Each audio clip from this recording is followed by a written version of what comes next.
we actually have a better, view of this computer. Just give me 1 minute. So this is going to go away.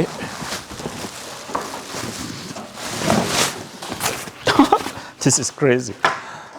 This is going to go away, and this goes away. And this is exactly what we have. All right, when somebody initiates a return on eBay, there are so many things that happens behind the scene, Depending on what you have set up. I basically set up, a return policy that makes it possible for buyers to return my items for free. There's a reason for this, and I'm going to be going into that actually in a separate video, Should you do it? Should you not do it? You see, I'm just going to go ahead and make a dedicated video for you to actually, take a look at the pros and cons of you setting up a policy in such a way that buyers can actually, return your items at no cost to the buyers. But then when a buyer decides to return your item, a lot of things happens behind the scene. And one of the things that happens is that they get, the return label. I basically ensure that my buyers get the best return label so that I am able to actually track when they bring the item to the post office. And I am also guaranteed that the item is just going to come back to me the same way it was sent. And then when this has happened, the buyer actually goes ahead to ship the item, and after a few days, you receive this notification from eBay to say the item or the return in this case has been delivered. Go ahead and issue a refund to the buyer. So this is exactly where we are right now. This is an item that a buyer decided to return on eBay, and the item has been delivered to me. eBay have sent that notification asking me to go ahead and issue a refund to the buyer. But then I am not going to refund this buyer just immediately. Long time ago, this was what I used to do. As soon as I see the email, because I was so busy, I just go ahead and issue a refund. In this packet, there are so many things that can go wrong. The item in this box could be different from what you have sent to the buyer. The item in this box could actually be destroyed on arrival.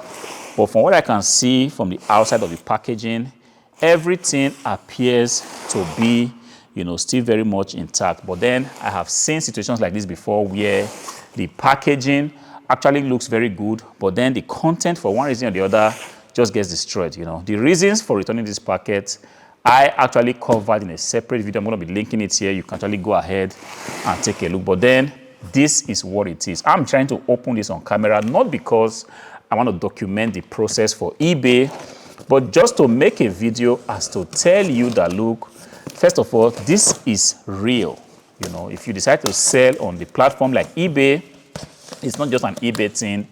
It's actually a character of buying and selling online. When you buy and sell online, people are going to be dissatisfied with what you have sent to them.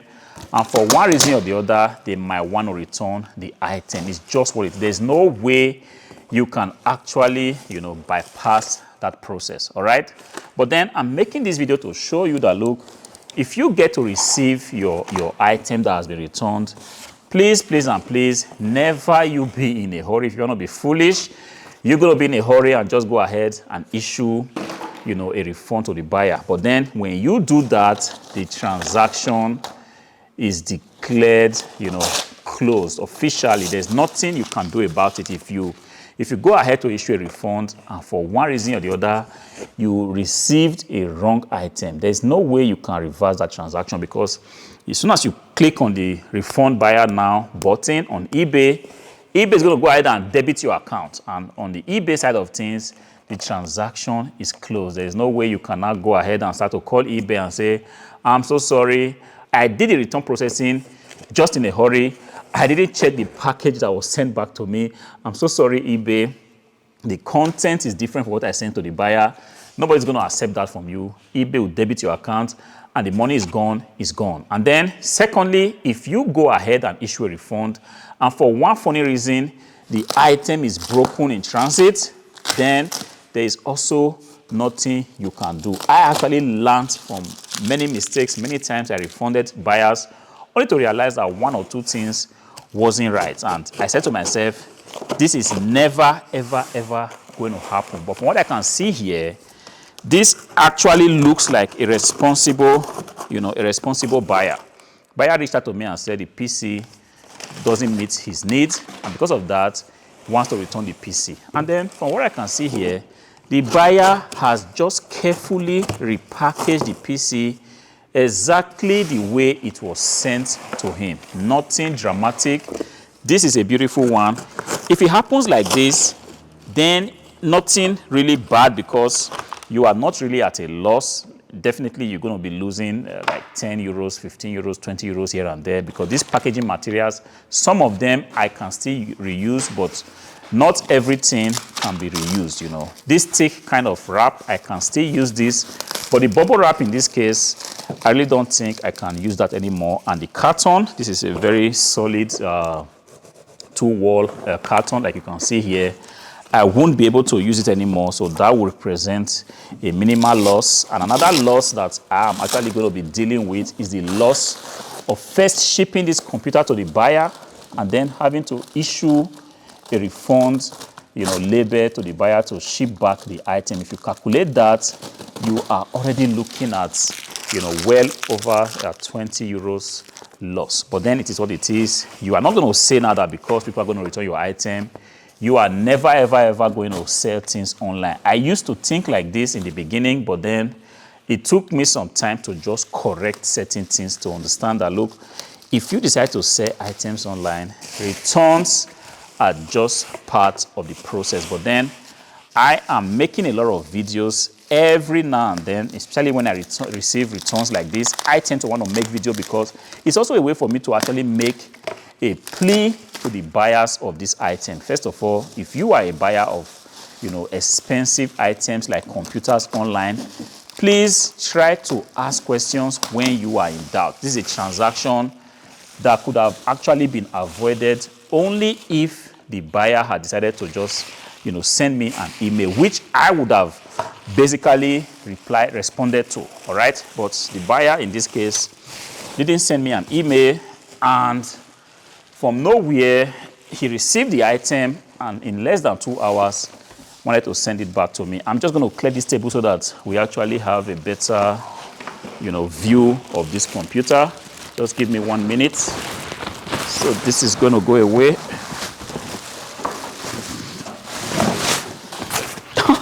This is crazy. This is going to go away, and this goes away, and this is exactly what we have. If you take a look at this PC, I am so happy that I do not see anything that will make me begin to worry. If it happens like this, like I said, this is a one beautiful case of a return that there's nothing actually bad happening right here, all right?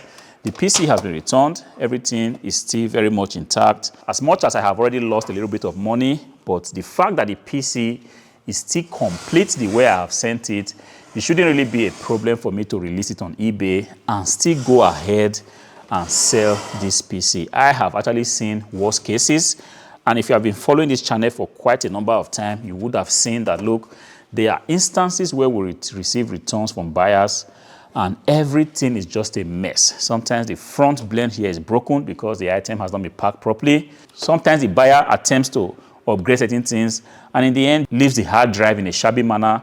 And sometimes the PC actually comes with a broken side panel. I have seen a lot of situations with returning PC, but if a return actually comes like this, then it's not actually the worst that can happen. If it comes like this, all I have to do is that I just have to go back to eBay and release the item. Beautiful thing about this PC is that this PC, a lot of people want to buy it for one reason or the other. A very decent PC. So it shouldn't actually be a problem for me to sell it again on the platform. What I'm going to do, I'm going to try to increase the price a little bit, given the fact that there are not so many people right now having this same PC with this same configuration.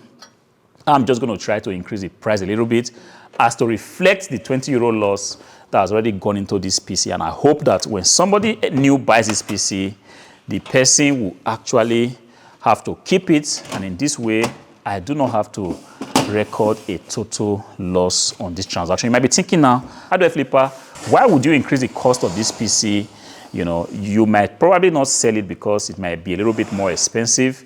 Yes, I'm able to do this because I already understand what's going on in this category, and I understand how many people are selling this PC right now, and in what conditions the PC actually are being sold for. Yes, whoever needs this PC would definitely get it. Gone are the days where you want to play, the lowest price on the platform. I did play that game for a long time, and at the end of the day, I saw that it actually made no sense to be, to be playing the lowest price game. If you are very sure of the item that you have to sell, please price it appropriately. Nobody is saying that you should actually go ahead and make your item 2 times more expensive than the current market price. If the market price is say $50, 50 euros, it's not a bad thing if you put your item at 70 euros and try to sell it. If you are very confident of the condition of the items which you are selling, please go ahead and determine your price.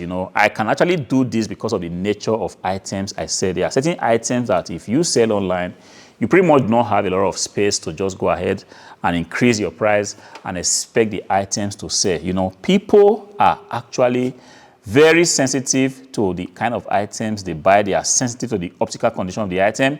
They are sensitive to the technical condition.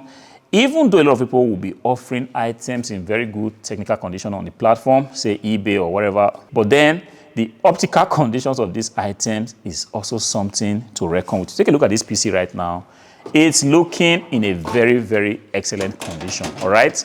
And because I have been selling long enough for the platform, I understand that there are some buyers that will say to themselves, I do not care if I have to give out 10 or 15 euros or even 20 euros more, but I just want to receive an item that would look very, very presentable. I do not want an item that's going to have scratches everywhere. This item actually qualifies for what I would call an excellent grade A PC. And because of that, I'm actually able to go ahead, and increase the price.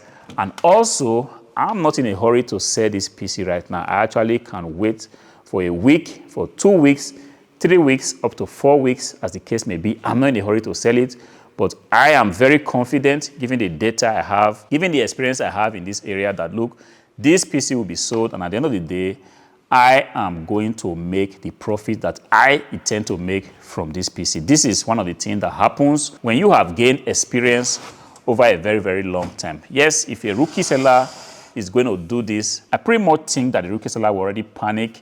Yes, the item is back, he's angry, he has paid the shipping cost, he has bought bubble wraps, he has bought, cartons. The rookie seller is angry, doesn't know what to do, and because he is in a hurry to just go ahead and resell the item, perhaps he might even say, okay, you know what, I do not care if I have to even lose money on this transaction. There are other transactions that will come. The rookie seller will go ahead and even release the item, even at a cheaper price. But this is not the way to do business. If you continue to run your eBay business like this, yes, you're going to be making losses. Of course, you're going to be selling items here and there, but ultimately, the profit you are making from all your activities will not be able to pay your house rent, will not be able to pay your warehouse cost, will not be able to pay your car notes. And this is not the idea of you doing business. In the beginning, when I started selling on eBay, I was selling, I wasn't tracking my expenses. I wasn't tracking if I was even making profit or not. But at the end of the day, after making my tax returns, sometimes I was shocked to realize that in a whole year of just running around, I didn't actually make a profit that justified the time, the effort, the sweat I put into running the business. And then I was beginning to think deep and say, look, if I have to do this business for a very long time, I have to be seen doing the right thing. And sometimes the right thing is just for you, to actually price your item correctly. The right thing is just for you to take a look at what the competition is doing and say, you know what, I do not care if you are selling your PC for 20 euros. I want to sell my PC for 40 euros because I am very sure of the condition the PC is in. I offer same-day handling or one-day handling, which means if you buy the PC today, there is every possibility that it will be shipped out today and you might possibly get the PC tomorrow. Yes, it's not just about the surface, price that you see on the internet. There are a lot of things that goes into it, that the optical condition is looking like this, that the buyer has the possibility to get the item one day after purchase, that the buyer also has the possibility to return this item if he or she doesn't like it, is also something I have to factor in to arrive at my final price. So guys, do not sweat it. This is a very beautiful category to be involved in. Yes, it is what it is. Sometimes people are going to buy these PCs. They're going to receive it they are not going to be satisfied with the performance and they may want to return it. And when it happens like that, you do not have to cry, you do not have to worry. Definitely, you will be able to sell the item again. If originally the item is in very good condition, is a PC that people want, is a PC that can actually do the job they're supposed to do, which is to work very fast and make the life of the user less stressful, you will definitely be able to sell it again. And if you have incurred some losses shipping the item to the buyer and then having the buyer ship the item back to you, if you have incurred some losses in the shipping material that you have used, you might be able to recoup it back if you know what you are doing. I hope this video helps you. If it did, consider subscribing to the channel. Until I see you again in the next video, peace.